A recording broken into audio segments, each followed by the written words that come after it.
Hi, welcome to Tendoc Talks about the Power Rangers role-playing game.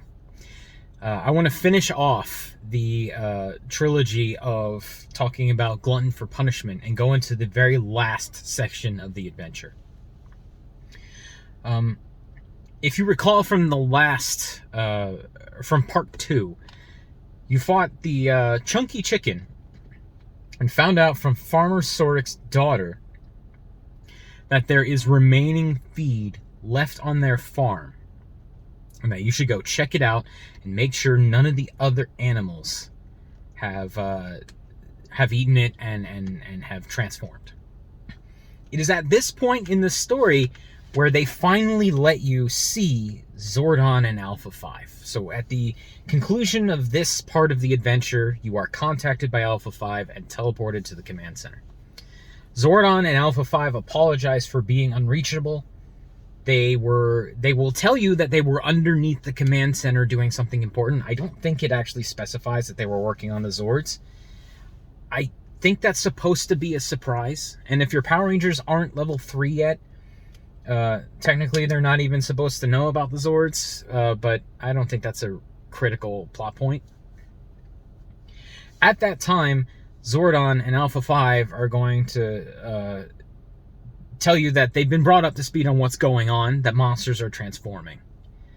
Now, the Power Rangers team has an opportunity here to figure out that Babu has poison or, infected this bag of food to cause monsters to transform wildly. And the book says that if they manage to do that, you can reward them a story point. I may have forgotten to mention it in my last video, but on the feed bags there is this symbol. It looks like a clock. And somehow, again, I don't know how, but somehow you're supposed to be able to deduce that this is Babu's symbol. One of Rita Revolta's generals, the chemist that basically has poisoned the food. It's not clear how you're supposed to go to that conclusion. I suppose it could be a science check, but you would need to know who Babu was. So again, this adventure should probably not be your team's first. They should have an idea of the enemy they're up against. Maybe you could drop a hint or two. Maybe Babu could show up, although I might not do that because Babu does not have a stat block. We don't have a book yet that has Babu, so I wouldn't necessarily do that, but you're supposed to allow the Rangers an opportunity to figure out what happened, and if they do, they get a story point going into the third part. If they don't, Zordon and Alpha basically key you in on everything that you've missed. They basically say, oh, we've been following your adventures, and we figured out that Babu has poisoned this food to cause animals to transform, and right now, something is going on at the farm, and you need to go check it out. Now, before your team goes to check it out, the book states that Zordon congratulates you on what you've done so far and grants you more access to the grid, and it says you're supposed to restore all of the Power Rangers' health and power points before they go into part 3. I don't like this idea. It's not because I don't think the Rangers should have a full heal before going into the fight. It's because this sets a very dangerous precedent. Like, if Zordon has the ability to heal you at any time, that could really bite into the level of danger that your adventures are supposed to have, especially since every Power Ranger has a daily recharge for its power points to come back. And if Zordon can just give them back, why wouldn't he do that all the time? It's kind of like when you're playing Mega Man games, right? And you get to the end of the Mega Man game and you have 9 different powers. And then the very next Mega Man game, all of your powers are gone for some reason. That does not make sense. Your leader wants you to succeed, right? And he doesn't want you to die. So why wouldn't he give you full resources every time you went on a mission? So I do not like this notion. you could limit it and say maybe they only get their health back, or they get their health back and 1 power point, something like that. Or maybe they don't get all of their stats back. But even putting a limit on it, like, oh, well, Zordon can only do this once a day, that's still way too much. Because, I mean, a lot of the Power Ranger mechanics are built into day-to-day and week-to-week. If you want a new awesome weapon in the book, you have to wait like 30 days for it.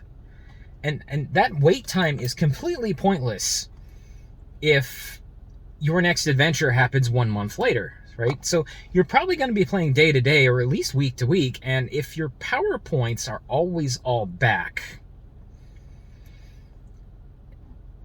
then there's no reason not to use all of your abilities all the time, you know?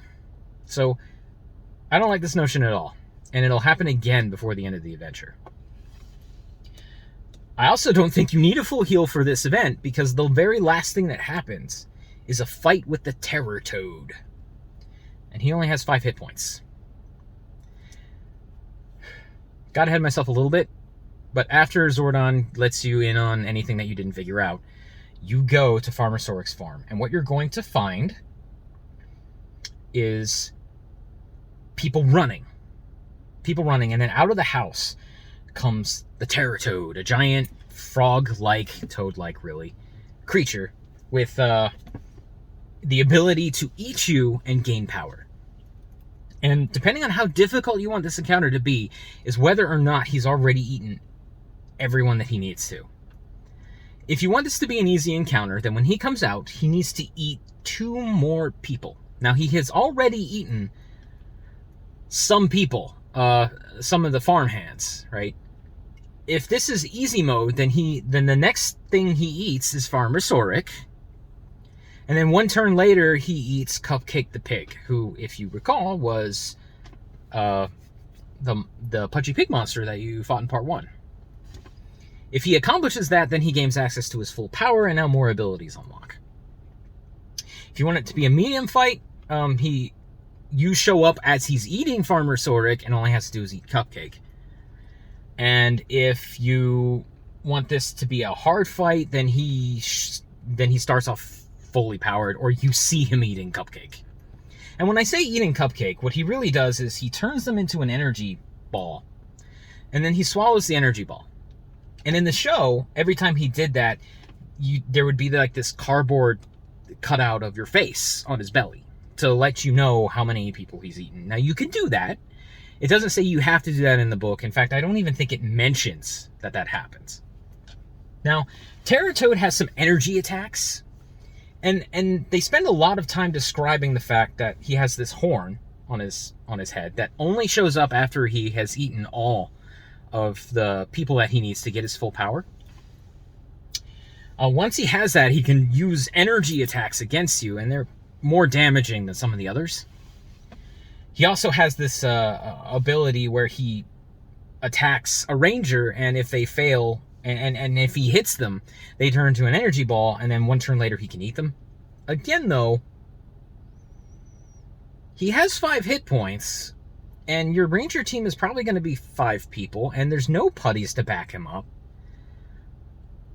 I really do think there's a solid chance that you kill this thing before it can do anything interesting. Now, there's one thing you have to worry about, though, and the book does not explain this very well. It says that he possesses an energy shield that protects him from... Well, it just says that it protects him. And then it gives an example. It says, like, you know, the energy shield protects the Terror Toad. Things such as your laser bounce right off. I'm like, okay, what does that mean mechanically? It doesn't say. So I went back to the original core book, because it had Terror Toad in it too. Same thing. It doesn't say. I had to take this to the Power Rangers Discord and ask people, what does the Terror Toad's energy shield do? And apparently, one of the developers answered the question and had it pinned. And it's basically, oh, well, he has resistance to energy damage. When were you going to say that? Like, This is a boss fight. This is the final fight of the scenario, and you didn't say what his defense did? Now, I think this could be why he only has 5 hit points, because they're expecting you to attack with energy damage a lot. But you don't have to. He's got like a toughness of 16, I think, and an evasion of 12. And if you want the fight to be easy, they say have him dodge with evasion.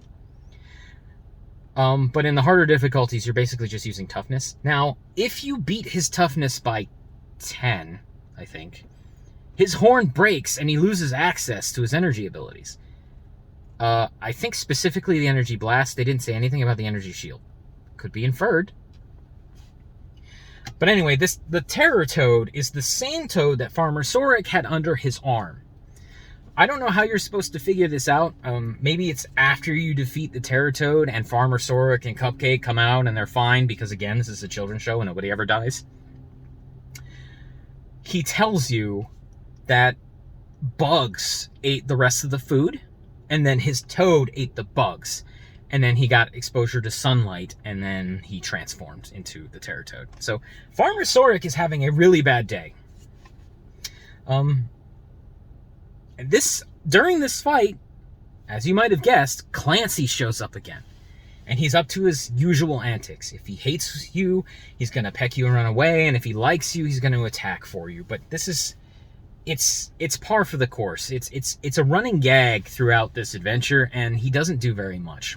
What he does do, I think, is he can distract the Terror Toad for up to 2 turns so he doesn't take any actions, which, again, I think is insane, because he only has 5 hit points, and 2 or 3 of the Rangers can absolutely do that much damage in 1 turn.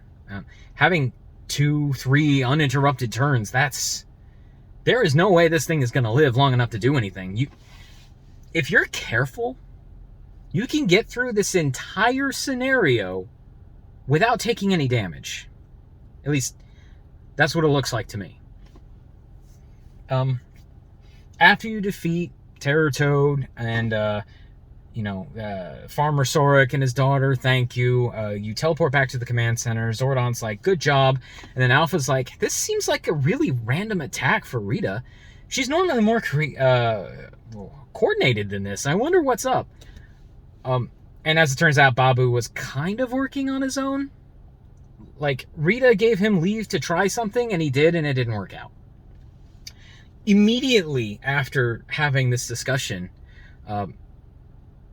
Zordon is supposed to receive a distress call from the center of town, and it's a nondescript threat. They don't say what it is, but Zordon's like, Rangers, we're sorry, but we need to ask you of your services again.